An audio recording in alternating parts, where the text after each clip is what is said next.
روبرو میں ایک بار پھر ہم آپ کی خدمت میں حاضر ہیں، اپنی ان تمام تر کامیابیوں کے ساتھ جو آپ کی عنایتوں نے اور ہمارے مقبول اور معروف عمدہ اور معیاری لکھنے والے قلمکاروں نے عنایت کی ہیں۔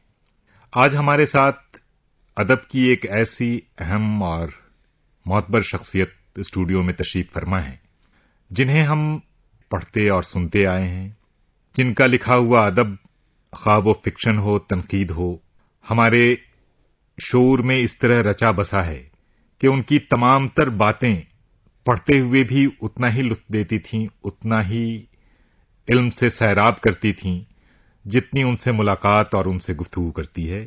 آج ہمارے ساتھ ہیں پروفیسر حسین الحق صاحب، ہم آپ کا اسٹوڈیو میں استقبال کرتے ہیں۔ شکریہ۔ آپ کی تشریف آوری ہمارے لیے ایک ایسی شخصیت کی تشریف آوری ہے جسے ہم اردو فکشن کا ایک نمائندہ نام کہہ سکتے ہیں۔ ہر چند کے آپ نے کم و بیش 24 کتابیں لکھی ہیں جن میں فکشن بھی ہے، تنقید بھی ہے اور دوسرے علوم بھی ہیں۔ میں یہ چاہتا ہوں کہ حسین الحق ایک فکشن نگار کی حیثیت سے آج اس دنیا کو کیسے دیکھ رہا ہے، پہلے ہم شروعات اسی سے کریں۔ اصل میں مسئلہ دو طرفہ ہے۔ جی، تخلیق کار اس دنیا کو پہلی مرتبہ اپنی نظر سے دیکھنے کی کوشش کرتا ہے، لیکن دنیا بھی اپنے انداز سے اپنے کو تخلیق کار کے سامنے پیش کرنے کی لگاتار کوشش کرتی ہے۔ تخلیق کار کا جو بنیادی مسئلہ ہے وہ یہ ہے کہ اپنی نظر اور ادھر سے جو کچھ ہمارے سامنے رکھا جا رہا ہے، ان دونوں کے درمیان ایسا وہ جو تخلیقی وقفہ یا تخلیقی ویکیوم ہے اس کو تخلیق کار کیسے پر کرے۔ تو اس لحاظ سے میں نے آج کی دنیا کو جس انداز سے محسوس کیا اس میں پہلا لفظ بدلاؤ کا ہے۔ سوات ایک تغیر کو ہے زمانے میں۔ میں نے جب ہوش سنبھالا اور وہاں سے آج تک کا یہ سفر میں کر تو گیا، لیکن وہ جو ایک شعر ہے کہ طویل سفر تھا یہ طے ہوا کیسے، تیرے بغیر یہاں تک میں آ گیا کیسے۔ واہ! تو اتنے عناصر چھوڑنے پڑے ہیں اور اتنے عناصر سے ہجر اختیار کر کے، ہجر اوڑھ کر آج کے عہد کا وصل نصیب ہوا ہے، اور یہ وصل بھی خزاں آشنا ہے۔ کیا کہنے، اس خزاں آشنا وصل کے حوالے سے نوجوانوں کا ایک امبوہ ہے، میں امبوہ بہت مثبت معنوں میں استعمال کر رہا ہوں، جو اس وصل کے لمحے کو، جو ادب سے ان کا وصل ہے، جو شاعری سے ان کا وصل ہے، اس کو زندہ جاوید بنا رہے ہیں۔ تو یہ جو نوجوان اب ادب میں آ رہے ہیں، میں آپ کے ساتھ اور آپ کے بعد والی نسل پر بعد میں بات کروں گا، اب جو نوجوان ادب میں آ رہے ہیں ان سے ہمیں کتنی امیدیں رکھنی چاہیے اور وہ امیدیں کس حد تک کامیاب ہو سکتی ہیں آپ کے خیال سے؟ میں جب اس نئی نسل کو دیکھتا ہوں تو میرے اندر ایک قسم کا گریہ، ایک قسم کی رقت پیدا ہونے لگتی ہے خوشی سے، خاص طور پر ان مراکز میں جہاں جامعات ہیں اور جہاں مختلف ادارے ہیں جن سے آج کی نئی نسل جڑی ہوئی ہے، اور وہ علوم و فنون کو اور ادب کو اور تخلیق کو اور تنقید کو، تحقیق کو سمجھنے کی کوشش کر رہی ہے۔ تو اس میں جس سے بھی ملا تو اس کے اندر اب یہ ظاہر ہے کہ وہ آج کے میدان میں آگے آیا ہے تو اسے اس کی بھی تلاش ہے کہ میری تھیسس کب مکمل ہوتی ہے، مجھے نوکری کب ملے گی، اور میں کس طرح سے اپنے گھر کے لیے بوجھ نہیں رہوں گا۔ لیکن اس کے باوجود اس کے اندر جو ایک تقلیبی صورتحال، تقلیبی مرحلہ لگاتار جاری ہے، اور وہ مسلسل چیزوں کو اپنے انداز سے دیکھ کر پازیٹو انداز میں سمجھنے کی کوشش کر رہا ہے، علم و فن کے مختلف گویا شعبہ جات کو، وہ بہت خوش آئند بات ہے۔ یہ نئی نسل کی حوصلہ افزائی کے لیے کہے گئے الفاظ بیش قیمت ہیں۔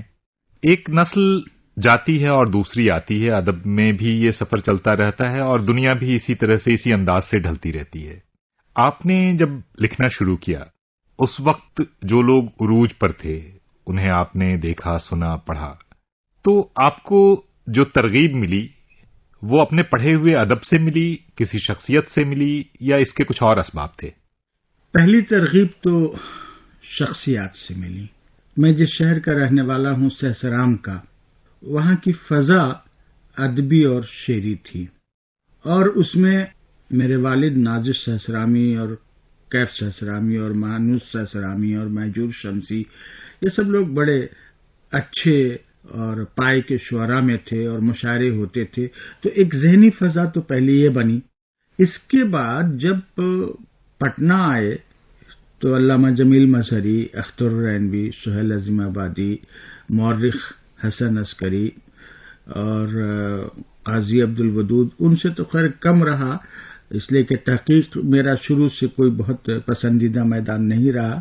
جی. لیکن کلیم صاحب، تو ان سب لوگوں کو جب سننے کا موقع ملا، سہسرام کی شخصیتوں کو دیکھا، ان میں سے بہتوں کو سنا اور بہتوں کو دیکھا. اختر الرینوی صاحب اور جمیل مظہری صاحب کو ہم نے برتا یا ان لوگوں نے ہم کو برتا، وہ ہمارے اساتذہ تھے، لیکن یقیناً یہ لوگ آہستہ آہستہ آئیکن ہوتے گئے ہمارے لیے. سہسرام میں ایک آئیکن اس زمانے میں ہمارے استاد حسن آرزو صاحب ہوا کرتے تھے، تو کچھ آئیکن بنا اور کچھ گویا ماڈلز کے طور پر ہمارے سامنے آئے. تو یقیناً جو ہم سے پہلے کے بزرگ تھے، اور پھر تخلیق کاروں میں ہم سے پہلے والوں میں مظہر عوام صاحب تھے اور سلطان اختر صاحب تھے، تو ان لوگوں کو بھی دیکھنے اور سمجھنے، اور سب کی اپنی ذاتی خامیاں بھی سامنے رہیں اور خوبیاں بھی سامنے رہیں، اور ان سے وہ خذ ما صفا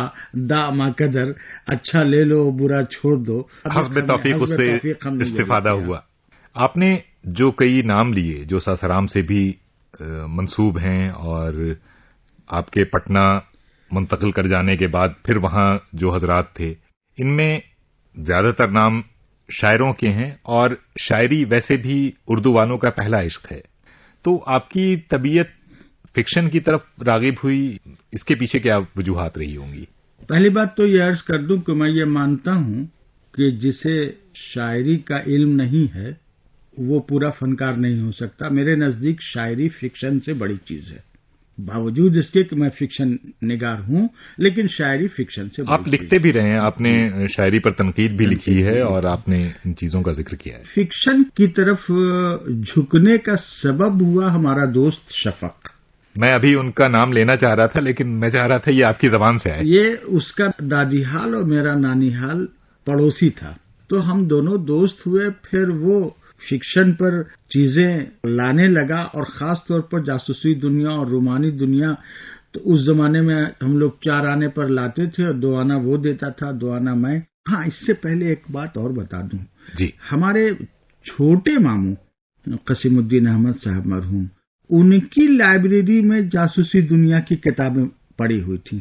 تو ایک مرتبہ ہم نے ایسے ہی کھول کے دیکھا، تو دیکھ رہے ہیں کہ حمید، فریدی، عمران، سنگھی اور فنچ اور کیا کیا کردار، تو مطلب قاسم انور ایک دم لگا کہ ایک عجیب سی فضا میں چلے گئے.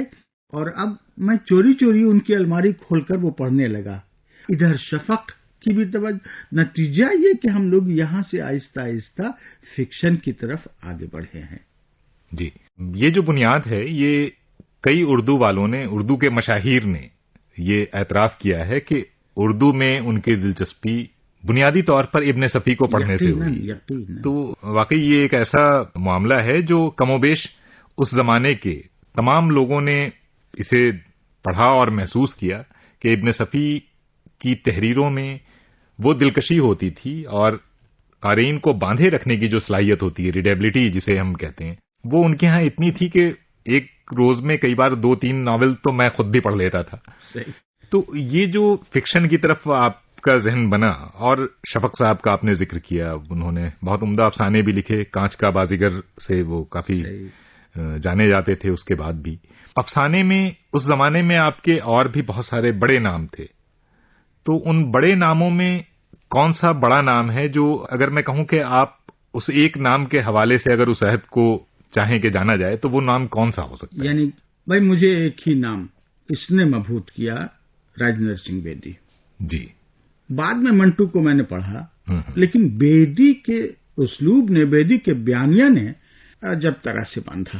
ٹھیک ہے، اس کے بعد میں نے قرۃ العین حیدر کو پڑھا، انتظار حسین کو پڑھا، ان لوگوں نے بھی متاثر کیا جی، لیکن وہ جو مرتبہ جو بیدی کو حاصل ہے آپ کے نزدیک، وہ دراصل یہ سوال میں نے آپ سے اس لیے پوچھا کہ میں اس صحیح تناظر کو دیکھنا چاہ رہا تھا جس میں آپ کے اندر کا فکشن نگار بڑا ہوا اور اس کے سامنے کیا معیار چیزوں کا رہا ہوگا، تحریروں کا رہا ہوگا، تاکہ ہمارے جو سامعین اس وقت آپ کو سن رہے ہیں پہلی انہیں مرتبہ اندازہ یہ ہو سکے۔ پتا چلا کہ صرف جاسوسی دنیا کا بیانیہ، رومانی دنیا کا بیانیہ یا کرشن چندر کا بیانیہ ہی ایسا وسیلہ نہیں ہے جس کے ذریعے ہم باتیں کر سکتے ہیں، بلکہ یہ بیدی کا بیانیہ جو اس قدر مشکل ہے اور یہ بھی اینڈ پر پہنچ کر اپنے آپ کو اس طرح سے کھول کر ہم تک پہنچ رہا ہے، تو یہ ایک بہت الگ سی چیز تھی جس کی طرف ہماری توجہ ہوئی۔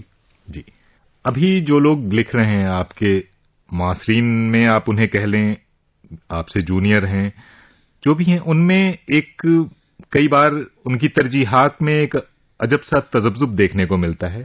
کئی فکشن نگار یہ سمجھتے ہیں کہ انہیں ناول میں زیادہ اچھی طرح اپنی بات کہنے کا موقع مل رہا ہے اور افسانے شاید کہیں سے انہیں اس طرح سے نہیں کھینچ رہے ہیں، حالانکہ وہ خود افسانے بھی لکھتے رہے ہیں۔ تو اگر افسانے اور ناول میں جو آپ کی اپنی ترجیحات ہوتی ہیں، وہ ترجیحات کس طرح تشکیل پاتی ہیں؟ کیسے آپ فیصلہ کرتے ہیں کہ آپ کچھ لکھنا چاہ رہے ہیں اور وہ ناول ہونا چاہیے یا وہ افسانہ ہونا چاہیے؟ میں نے محسوس کیا، شاید میں بھی انہی میں شامل ہوں، میں ظاہر ہے کہ اپنے عصر کا حصہ ہوں، یہ سمجھ رہے ہیں کہ کچھ اور لوگوں کو متاثر کرنے کے لیے کچھ زیادہ حجم میں اپنے ادب کو اور اپنے بیانیہ کو سامنے لانا ہوگا، لیکن مشکل یہ ہے کہ ہمارے پاس گڈریا، آنندی جیسے افسانہ نگار موجود ہیں اور بنارس کا ایک رائٹر علی مسرور بہت دیر کر دی جی، اپنے ایک ناول کے ساتھ موجود ہے۔ بہت سے ایسے رائٹرز ہیں جو اپنی ایک تصنیف اور ایک تخلیق کے ساتھ موجود ہیں، اور محسوس ہوتا ہے کہ اگر دم ہے تخلیق میں تو وہ اپنے کو پہلی مرتبہ، بیچ میں، آخر میں کہیں کسی نہ کسی جگہ منوا لے گی، اور دم نہیں ہے تو لکھتے چلے جائیے، کچھ نہیں ہوگا۔ یہ دم شعوری کوشش سے نہیں حاصل ہوتا، اس کے لیے آپ کے اندر تخلیقی وفور کا ہونا اور مزید برآں اس ریاض کا ہونا جس کا فن تقاضا کرتا ہے، دونوں کا ہونا ضروری ہے۔ اگر دونوں چیزیں جمع ہوں گی تو یہ گویا کامیاب بیانیہ اور کامیاب فکشن سامنے آئے گا۔ میرے ہم عصروں میں ایک چیز اور ہے سامنے، اب جیسے پیغام آفاقی تھے، انہوں نے ناول ہی لکھا، انہوں نے افسانے بہت کم لکھے، بہت کم، بالکل ابتدائی دور میں جو لکھے تھے وہی۔ تو اس لیے ان کو یہ کہا جائے گا کہ انہوں نے اپنے بیان کے لیے اسی جنر کو صحیح سمجھا، لیکن مجھ جیسے لوگ جو افسانے لکھ رہے ہیں، لکھ سکتے ہیں، وہ ناول پر ناول لکھیں اور ناول کامیاب نہ ہو تو پھر سوال اٹھے گا کہ پھر اتنا طویل بیانیہ کیوں آپ قاری کو دے رہے ہیں؟ آپ اس کو سمیٹ کر مختصر انداز میں کیوں نہیں بیان کر سکتے؟ میرا مسئلہ صرف ایک ہے، جو فکر افسانے میں بیان کرنے کے لیے آتی ہے وہ ایک الگ فکر ہوتی ہے، وہ لمحہ ہوتا ہے، وہ صورتحال نہیں ہوتی ہے۔ افسانے اور ناول کا تو یہی بنیادی فرق ہے کہ افسانہ ایک لمحے کا کلوز اپ لیتا اور نظم ایک لمحے کو محسوس کر لیتی ہے، لیکن ناول تو ایک بڑی صورت احوال کو بیان کرتی ہے، اس لیے جب آپ کے ذہن میں وہ پوری مکمل صورتحال ہو تو بیان کیا جائے، ورنہ 100 صفحے یا 150 صفحے کے ناول اگر لکھا آپ نے تو ایسا محسوس ہوتا تھا کہ آپ ایک طویل افسانہ لکھ سکتے تھے لیکن آپ نے اسے ناول بنا دیا۔ آپ کے پاس اتنا وقت نہیں تھا کہ اسے ایڈٹ کر سکیں، اسے اچھی طرح اس کے ساتھ وقت گزارنا ہوتا ہے، وہ کر سکیں۔ تو ظاہر ہے ہمارے بہت سارے جو دوست ہیں، جو فکشن نگار ہیں اور جو ہمارے سننے والے ہیں، وہ بھی ان باریکیوں کو اب بہتر طور پر سمجھ سکیں گے. آپ نے افسانوں پر بھی لکھا ہے، فکشن پر بھی اور شاعری پر بھی، بلکہ ابھی افسانے کے ساتھ نظموں کا بھی ذکر آیا. تو نظموں میں ہم دیکھتے ہیں کہ اختر الایمان کے بعد اختر الایمان جیسا کہنے سے شاید بعد کی شاعری پر ایک ظلم ہو، یعنی ہم یہ کہہ سکتے ہیں کہ کچھ اہم نظموں کا سلسلہ اس طرح سے نہیں بنا، شاعروں کے ساتھ نظموں کے نام کے ساتھ شاعر نہیں اس طرح سے جانے گئے جیسے اختر الایمان جانے جاتے تھے. تو یہ تقریباً 30 سال 40 سال کا عرصہ ہے. اس کے کیا اسباب ہو سکتے ہیں؟ ساری توجہ غزل پر مرکوز ہونے کے پیچھے کیا اسباب ہیں؟ حالانکہ یہ پہلے بھی ہوتا رہا ہے، یہ کوئی نیا فینومینا نہیں ہے، لیکن نظم نگار ہمارے پاس پہلے بھی رہے تھے، وہ چاہے نظیر سے لے کے اب تک ہم دیکھیں خال خال ہی سے ہی کم ہوا کرتے تھے لیکن ہوتے تھے. میں نے اس مسئلے پر غور کیا تو ایک عجیب سی بات پائی.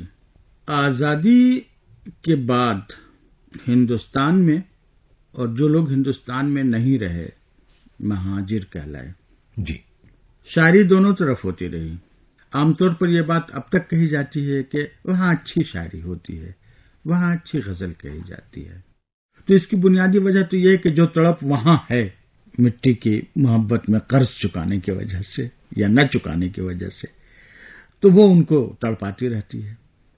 یہاں کا معاملہ یہ ہے کہ یہاں جو لوگ ہیں یہ ایک طرح کی وحشت کے اسیر ہیں. یہ کرنا چاہتے ہیں، کوئی طاقت ہے جو نہیں کرنے دیتی ہے. یہ سوچنا چاہتے ہیں، کوئی طاقت ہے جو نہیں سوچنے دیتی ہے یا دوسری طرح سوچنے پر مجبور کرتی ہے. کوئی کشمکش ہے جس میں یہ گرفتار ہے مگر اس کا اظہار نہیں کر پا رہے ہیں. تو نتیجہ یہ کہ وہ جو کلیم الدین احمد نے کہا تھا کہ غزل نیم وحشی صنف سخن ہے، وہ وحشت غزل کی طرف متوجہ ہونے کا زیادہ سبب بن گئی. جی، اور اب اس کا نتیجہ یہ ہوا کہ ذہن میں جو ٹھہراؤ، جو ارتکاز، اپنے بیان پر کنٹرول کرنے کی، قابو پانے کی طاقت جو غزل میں دوسرے انداز میں سامنے آتی ہے اور نظم میں دوسرے انداز میں سامنے آتی ہے، وہ بعد کے نظم نگاروں کو بہت کم حاصل ہوئی، اس لیے کہ ان میں سے زیادہ تر وہ تھے جو غزل بھی کہہ رہے تھے. اب آپ نے اختر الایمان کا نام لیا، اختر الایمان نے غزلیں نہیں کہیں. جی، تو اختر الایمان نے یہ کیا کہ بڑی سنجیدگی اور بہت ہی خلوص کے ساتھ اور محنت کے ساتھ وہ نظم سے جڑے رہے. تو نظم نگار کو نظمی کہنا ہوگا. یہ نظم اور غزل دونوں نہیں چلے گی، کیونکہ غزل کا اسلوب نظم کے اسلوب سے بالکل الگ ہے. غزل کی تشبیہیں اور علامتیں بھی اختر الایمان نے تو ان سے الگ تشبیہیں اور علامتیں استعمال کی. تو اس فرق کو سمجھ کر نظم کو سمجھنے اور برتنے کی کوشش کرنی ہوگی. اب رہی بات ہے کہ اختر الایمان کے بعد ہندوستان میں کچھ لوگوں نے، بلراج کومل صاحب نے، جی، عمیق حنفی صاحب نے، بعد کے دنوں میں عین تابش ہیں. عین تابش کا بھی مسئلہ وہی ہے، غزل بھی اچھی کہتے ہیں اور نظم بھی اچھی کہتے ہیں. میں سمجھتا ہوں کہ ان کو نظم کہنا چاہیے، غزل کی وجہ سے ان کی نظم پر اثر پڑ رہا، مگر تخلیق کار تو اپنی دھن میں گم رہتا ہے. تو یہ تو تھوڑا سا اپنے آپ کو سمیٹنا پڑے گا. وحشت تفرد، جی، یہ ایک طرف ہے، اور دوسری طرف ارتکاز خیال، جی، اور ایک بہت ہی سنبھلا ہوا بیانیہ. ان دونوں کے درمیان دوستی کیسے ہوگی مجھے نہیں معلوم، لیکن یہ ذہن میں رکھنا ہوگا کہ یہ دو الگ انداز بیان. ابھی جو افسانے اور تنقید، شاعری، جہاں بھی دیکھیں جو فنکار حضرات ہیں، جو ادبا شعراء ہیں، وہ اپنا کام کر رہے ہیں. اس کے ساتھ ساتھ ایک اور خاص چیز یہ چل رہی ہے کہ ہر زمانے کو کسی نہ کسی تحریک سے جوڑا جاتا ہے. وہ ترقی پسند ادب تھا، اس کے بعد جدید ادب ہے. تو یہ تفریق کیا ادب پر کوئی یا تخلیقی عمل پر کوئی واضح اثر ڈالتی ہے، یا یہ صرف اصولی چیزیں ہیں جو کاغذوں اور کتابوں میں ہیں اور ان کا ادب کے ساتھ کوئی ویسا ڈانڈا نہیں ملتا؟ آج کی تاریخ میں ہم لوگ یہ بات کر رہے ہیں، آج تو دوسری صورتحال ہے، لیکن جدیدیت رجحان تھی، ترقی پسندی تحریک تھی، کمیونزم تحریک تھی، فرانس میں سمبلزم بھی تحریک تھی، اور رشیا میں بعد میں وہ جو رشیا سے گئے ہوئے لوگوں نے 2 اسکولز بنائے تھے، ان کے ہاں بھی رجحان تھا، مگر ایک دوسری تحریک کے رد عمل کے طور پر وہ رجحان تھا۔ یہ وہ زمانہ تھا جو ادبی تحریکوں کے حوالے سے جانا جا رہا تھا، اور شاید ارسطو اور افلاطون کے بعد یہ پھر ایک زمانہ تھا جس میں ادبی تحریکیں آدمی پر کچھ اثر ڈال رہی تھیں، یقیناً ڈال رہی تھیں۔ اس سے پہلے مذہبی اور سیاسی تحریکوں کا اثر تھا، اور ان سب میں نظریے یا ڈائریکشنز تھے، رجحانات میں ڈائریکشنز تھے، نظریہ نہیں تھا۔ تو یہ اثر ڈالتے ہیں، اس لیے کہ ان کے ذریعہ آدمی کا مائنڈ سیٹ تو بہرحال بدلتا ہے، لیکن یہ عام آدمی پر، مڈل کلاس پر اثر ڈالتے ہیں۔ ہر دور کا وہ طبقہ خواص جو ادب سے صرف اس لیے جڑتا ہے کہ اس کے اندر ادب پیدا ہو جاتا ہے، جی، اس پر ان تحریکوں کا اثر نہیں پڑتا۔ اماوس میں خواب میرا ناول ہے، اس میں ایک کردار کہتا ہے کہ نظریے ناکام ہو چکے، اب نظریہ نہیں چاہیے، نہ نظریہ ساز چاہیے، ہم سفر چاہیے۔ تو یہ دور ساتھ چلنے کا ہے، اور ایک طرح سے کہہ لیجئے کہ یہ دور امتزاجی دور ہے، سنتھیسس کا دور ہے، جس میں پچھلے تمام نظریے اور تمام تحریکات و رجحانات اپنی بہتر صورتحال کے ساتھ ہمارے سامنے آتے ہیں، اپنے بہتر عناصر کے ساتھ، اور اچھا تخلیق کار اس میں سے اچھے عناصر چنتا ہے۔ ایک مرتبہ فاروقی صاحب نے لکھا ہے ایک جگہ کہ کوئی شخص کسی استاد کے پاس گیا کہ میں شاعری کرنا چاہتا ہوں، تو استاد نے کہا کہ حافظ کے 1000 اشعار یاد کر کے آؤ۔ جب وہ یاد کر کے آیا تو ان کا سنا دیا، اس نے کہا آپ بھلا کے آؤ۔ تو یہ جو یاد کر کے بھلانے کا عمل ہے، یہ دراصل خارج کو داخل میں اور لاشعور میں داخل کرنے کا عمل ہے۔ نظریہ اور رجحان اور تحریک اور یہ ساری چیزیں بھی جب تک آپ کے تخلیقی داخل کا حصہ نہیں بنیں گی، نہیں لکھ سکتے، شاعری نہیں کر سکتے، اچھا افسانہ نہیں لکھ سکتے، وہ صرف پھر بیان ہوگا، بیان منظوم ہوگا، اس کے علاوہ کچھ نہیں ہوگا۔ کم و بیش 55 سال آپ نے ادب کو دیے۔ آپ کو بہار اردو اکیڈمی، بنگال اردو اکیڈمی اور کئی اداروں نے ابھی آپ کو غالب ایوارڈ سے نوازا۔ تو انعامات اور اعزازات کا لکھنے والے کے اپنے تخلیقی جوہر سے ایک رشتہ ہو نہ ہو، لیکن زمانے کو لگتا ہے کہ اس سے فرق پڑتا ہے، اور جنہیں ایوارڈ ملا وہ بہت اہم لوگ ہیں اور یقیناً وہ بہت اچھا لکھتے ہیں۔ اس سے کیا واقعی ایسا ہے کہ اس سے لکھنے والوں کو کوئی زیادہ جوش، زیادہ ولولہ اور لکھنے کے تئیں زیادہ رغبت پیدا ہوتی ہے، یا جنہیں ہمارے معاصرین میں جو آپ کے دوست اور حلقہ احباب میں بھی بہت سے لوگ ہوں گے جن کو کوئی ایوارڈ نہ ملا، اس وجہ سے وہ ذہنی طور پر بہت پراگندہ رہے کافی وقت تک، اور اب بھی بہت سارے لوگ ہو جاتے ہیں؟ تو کیا یہ انعامات اور اعزازات اتنے اہم ہوتے ہیں؟ آپ کو لگتا ہے کہ کسی ادیب کے ایکنالجمنٹ کے لیے، اس کے اعتراف کے لیے کسی ایوارڈ کا ہونا ضروری ہے؟ عام صورتحال کچھ ایسی ہی ہے، لیکن میں چیزوں کو دوسرے انداز میں پتہ نہیں دیکھتا ہوں یا دکھایا جاتا ہوں۔ دو چیزیں بہت شروع سے میرے لاشعور میں داخل ہوئیں، ایک ادب برائے ادب، جی، اور ایک تصوف کی تعلیم، عمل بغیر حرص اجر۔ جی، واقعی کام کرو، اجر کا لالچ مت کرو۔ جی، مجھے لگتا ہے کہ مجھے لکھنے کے لیے کہا گیا ہے، اور میرے ذہن میں کچھ چیزیں ڈالی جاتی ہیں، دیکھو یہ ہے، اس کو لکھو، یہ ہے، اس کو لکھو، اور میں لکھتا ہوں۔ یہ ویسا ہی عمل ہے جیسے لوگ پوجا کریں، عبادت کریں، تو یہ اس لیے نہیں کرتے ہیں کہ بھئی کریٹر نے کہا ہے کہ کرو۔ جی، اب جو کام کرنے کو کہا گیا وہ کر لیا تو کام ختم ہوا۔ جی، ادب برائے ادب جو میں نے کہا، اس لیے نہیں کہ میں زندگی سے کٹا ہوا آدمی ہوں، بلکہ اس لیے کہا کہ ادب بھی اس لیے لکھا جائے کہ ادب لکھنا ہے۔ یہ بالکل پہلا عمل ہے۔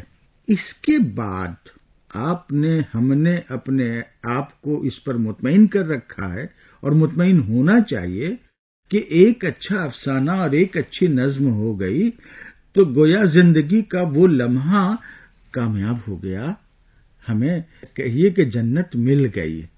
یہی اصل کامیابی ہے۔ جی، جس طرح سے اللہ اپنے کچھ خاص بندوں کو پیدا کر کے خوش ہوتا ہوگا کہ اچھا یہ پیدا ہو گئے بڑے لوگ، اسی طرح سے ہمارے لیے بھی وہ لمحہ بہت اہم ہے اور وہ نعمت بہت عظیم ہے جب کوئی اچھی تخلیق ہم سے سرزد ہو جاتی ہے۔ اس کے بعد اگر یہ اعزازات و انعامات وغیرہ ملے تو ایک لمحے کے لیے یہ احساس ضرور ہوتا ہے ایمانداری سے کہ اچھا ہماری چیزوں کو لوگ بھی پسند کر رہے ہیں۔ جی، لیکن مجھے یہ بھی احساس ہوا کہ یہ کہیں میرے لیے نقصان دہ تو نہیں ہونے والا ہے۔ جہاں ہمارے آپ کے جی میں اطمینان پیدا ہوا کہ اچھا ہاں اب ہم نے کر لیا، اب لوگ ہمیں ماننے لگے، اب ہم اچھا لکھنے لگے، تو آپ کے اندر ہی زوال شروع ہو جائے گا۔ اس لیے یہ کبھی نہیں سوچنا چاہیے کہ ہمیں جو ملا وہ اس کی وجہ سے ہم اب گویا اس قابل ہو گئے کہ اب اگر نہیں لکھیں تو بھی اور نہیں سوچیں تو بھی زندہ رہ سکتے ہیں۔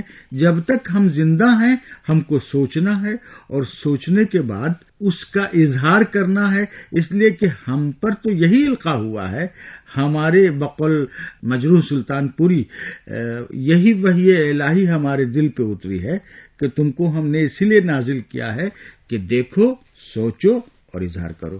واہ، آپ کا تعلق ایک صوفی خانوادے سے ہے، تو اس حوالے سے چلتے چلتے ایک آپ سے گزارش یہ تھی کہ یہ جو صوفیوں کے پیغام ہیں جن کے لیے ہندوستان میں اتنے عقیدت مند ہندوستان سے باہر اور اس پورے کرۂ ارض پر موجود ہیں، تو یہ جو صوفیوں کا پیغام تھا اس کو آج ہماری دنیا نے کتنا اپنے اندر انگیز کیا ہے اور ابھی اس سے اصلاح کی کتنی گنجائشیں ہیں دنیا کی صورتحال میں؟